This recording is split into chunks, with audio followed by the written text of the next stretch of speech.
என் இனிய அன்புள்ளங்களே, இயேசு விண்ணேற்றம் அடைந்து விண்ணகம் சென்று பிதாவின் வலப்பக்கம் வீற்றிருக்கிறார். தூய ஆவியார் வருவார். நாம் அவருக்காக தினம் நவநாள் எடுத்துக்கொண்டிருக்கிறோம். அவருக்காக ஜெபிப்போம். தூய ஆவி எழுந்தருளி வாரம்னு நாம் ஜெபிப்போம். இதோ நான் வர சண்டே நமக்கு திருவிழாவை கொண்டாடுவோம் தூய ஆவியாரின். அதுவரை நாம் அவரை வரவேற்க ஜெபிப்போம். அன்னை மரியா நமக்காக பரிந்து பேசி கொண்டிருக்கிறார். தூய ஆவியானவர் நம்மை வழிநடத்தி கொண்டிருக்கிறார். நாம் தொடரும் சங்கீதம் 24:5-6. நாம் சொல்ல வேண்டியது, நாம் இன்று 14/5/24 இருக்கிறோம். 14ஆம் தேதி அன்னை மரியின் மாதத்தின். அன்னை மரியே, உமது இரக்கமுள்ள திருக்கண்களை எங்கள் பேரில் திறப்பியறலும். நாளை உத்திரிய மாத சபையில் உறுப்பினராக சேருதல். ஏற்கனவே உறுப்பினராக இருந்தால் சபையின் ஒழுங்குகளை சரிவர கடைபிடிக்கிறோமா என சிந்தித்து பார்க்க வேண்டும். உமது மனம், சங்கீதம் 24:5-6. உமது மனம் விரும்புவதை அவர் உமக்கு தந்தருள்வாராக. திட்டங்களை எல்லாம் அவர் நிறைவேற்றுவாராக. நீதிமொழிகள் 10:4-5-6. இன்றைய வாசகம் திருத்துதர்கள் பணி நூலிலிருந்து 1:15-17-20-26. சீட்டு மத்தியா பேருக்கு விழவே அவர் 11 திருத்துதர்களோடு சேர்க்கப்பட்டார்.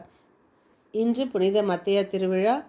அவர் ஜீசஸ் இறந்த பிறகு அவங்க அதில் 2 பேரை தேர்ந்தெடுத்து அதில் ஒருத்தர் மத்தியா தேர்ந்தெடுக்கிறாங்க. அது அவரோடு சேர்த்து கொள்ளப்படுறாங்க. இன்றைய வாசகம் யோவான் 15:9-17. நீங்கள் என்னை தேர்ந்து கொள்ளவில்லை, நான் தான் உங்களை தேர்ந்து கொண்டேன் என்று இயேசு சொல்கிறாரு. நாம் இன்று அன்னை மரியாளின் 14ஆம் நாளில் அன்னை நமக்காக செய்த அற்புதங்களின் நிகழ்வுகளில் இது ஒன்று.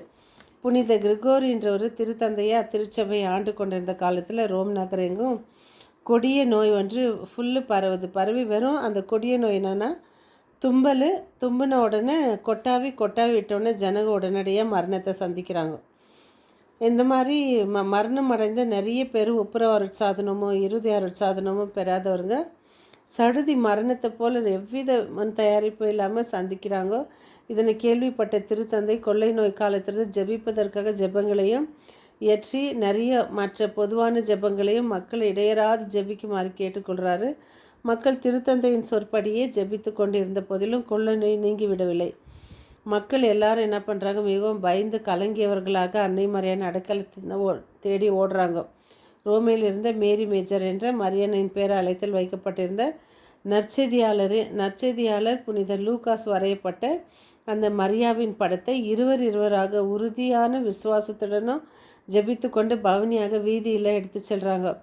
அது ஆலயத்தை அடைய வேண்டும் என்று திருத்தந்தை மக்களை கேட்டுக்கொண்டார். அப்போது அந்த குருக்கள் அந்த படத்தை ஏந்தி மக்களுடன் சேர்ந்து ஜெபித்தவாறு பவனியாக செல்கிறாங்க. அந்த படத்துக்கு பவனி சென்ற வீதியில் உடனே கொள்ளை நோய் மாயமாக மறைந்து விடுகிறது. மக்கள் உடனடியாக நலம் பெறுறாங்க. அந்த சமயத்தில் ஆலயத்தில் ஏட்ரியன் என்ற கோபுரத்தில் ஒரு வானதூதர் தோன்றி அவர் கைகளில் இருந்த அந்த ரத்தம் தோய்ந்த வாழை உரையில் போடுறத அவர் பார்க்குறாரு.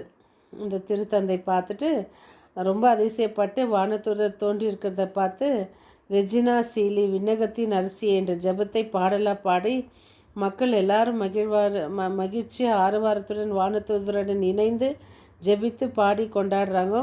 அந்த நகரை அச்சுறுத்திய கொள்ளை நோய் நீங்கிச்சு.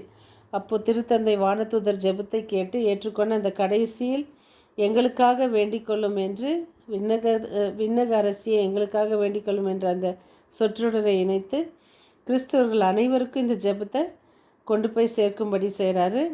எல்லாரும் இதை கண்டிப்பாக செய்யணுன்ற கட்டளையிடுறாரு. நாம் கிறிஸ்தவர்களாக இருக்கிற நமக்கு உடம்பு சரியில்லை, மன கஷ்டம், பண கஷ்டம்னும் போது உடனே எந்த ஜோதிடரையோ மந்திரவாதிகளையோ ஊதுறவங்களையோ தேடி போகாமல் மரியன்னையை பற்றி பிடித்து கொண்டு மரியன்னையின் பரிந்துரையால் இறைவனை பெற்று இறைவனிடம் சேர்ந்து இறைவனிடம் நமக்காக பரிந்து பேசுகிற ஒரே ஆன்மா அன்னை மரியா தான். அதனால் அன்னை மரியாவை பின்பற்றி தினம் ஜெபமாலை சொல்வோம், கெபியில் ஜெபமாலை சொல்வோம். படுக்கும் முன் அட்லீஸ்ட் ஒரு முறையாவது ஒரே ஒரு அருள் நிறைந்த முறையாவது முடிந்து சொல்ல ட்ரை பண்ணுவோம். ஸோ இந்த ஜெபத்தை எல்லாம் நாம் செய்கிறது எதுக்காகனா, வெறும் நம்ம நல்லா இருக்கணும்னு இல்லை, மற்றவங்களுக்காகவும் நம்ம ஆன்மா நல்லா இருக்கிறது போல் மற்றவங்க ஆன்மாக்களும் நல்லா இருக்கணுன்றதுக்காக மற்றவங்களுக்காக சேர்ந்து நம்ம ஜெபிப்போம். மீண்டும் சந்திக்கும் வரை உங்கள் அன்பு தோழி.